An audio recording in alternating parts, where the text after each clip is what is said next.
Hi everyone, welcome back. This is Neil Selvage and this is the third issue of our gas membrane installation NVQ, National Vocational Qualification Level 2 bite-sized training. Welcome to newcomers as well. There are previous presentations available relating to this qualification, but this is the third section, and today we are going to venture into the realms of, well, we're still in the unit 612, which is our preparing to install gas membranes, and as part of this section of slides, we're going to look at the legislation and official guidance that we should be looking for and having an understanding of. This is all part of the National Occupational Standards. So when we look at the units from the Occupational Standards, we're in section 2 here, and 2.1 we've got a describe element. So we came across that in our last unit as well, so we're looking for the learner to tell us, describe, give their reasoning and their understanding of that element. These are quite generic across all occupations, so in this particular instance I would be looking for specifically gas membrane related preparing and legislation. So in the workplace, pretty generic through everybody's operations there. Below ground, working at height, not particularly a big one that we come across, but it might happen with tools and equipment, the materials and substances, and also moving and storing. So that will really fall into the manual handling section later on in this bite-sized training. So when we look at the guidance, the HSE offers this poster which gives us a brief outline of the Health and Safety at Work Act, and it tells you what you should do and what your employer should do, and really your duties, your moral duties, your legal duties, legal obligation, because with the Health and Safety at Work Act, it covers a lot of different elements. So you can see there I've listed a few regulations that sit underneath it. So we've got COSH that's there, confined space, manual handling, plus there's many more. Literally anything you do on site, there will be some form of regulation or guidance relating to that. And we'll touch on a few more of those as we go later on in this presentation. We've also got ground gas specific guidance, which a lot of our designers that are working on systems that we're installing will be working to the British Standard 8485, and there's the 2015 plus A1 2019 amendments in there.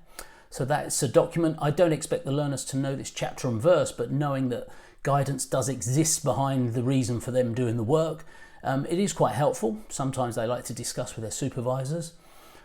And we've also got the Series 735 document there, which is the good practice on testing and verification.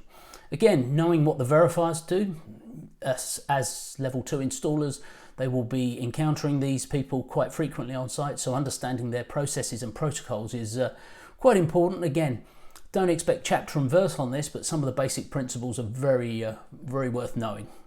So we look at the final two elements. Oh, just jumped the slide there. We look at the final two units within that section, and we've got another describe. We've got describe and state in there. So here we're looking at security procedures and also accident reporting. So when we arrive on site, as I mentioned in our previous unit, we talked about inductions. Induction will often go through the site security, so you might have to go through a turnstile, you might have to fingerprint access. But then when you're working on site, how are you going to secure all your valuable tools and equipment? We don't want theft occurring, equipment going missing. It's not very popular with your employer. Also, it's very time consuming for yourself, because how do you replace it? So your company will have policies and procedures for using your equipment, securing it. And likewise at night, locking it in the van. Is it left in the van overnight? Is the van secured overnight? Sometimes you might be returning your van back to your yard or your compound. Or if you're stopping away somewhere, you might have to remove your tools to keep valuable tools safe. So all policies that are specific to your company, it's worth knowing what is expected of you and what happens if you deviate. We've also got the first aid and accidents.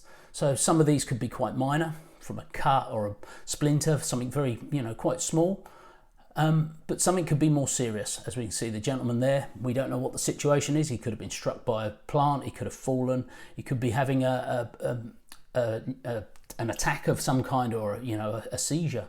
So accident reporting is important, but also understanding that RIDDOR is a regulation that sits there, that if there's incidents, some of them might, well, if they fall within the RIDDOR domain, which I don't expect you to know, but your supervisors will guide you, you might have to make a statement. You might have seen something, you might have a photograph, you might have witnessed an incident. You might be called in by the HSE to give that statement, to support what happened in that situation. So accident reporting, again, is certainly very important. You must adhere to that. So that's a snapshot really of the legislation that's in place and guidance. There is a lot more that we could do on legislation and guidance.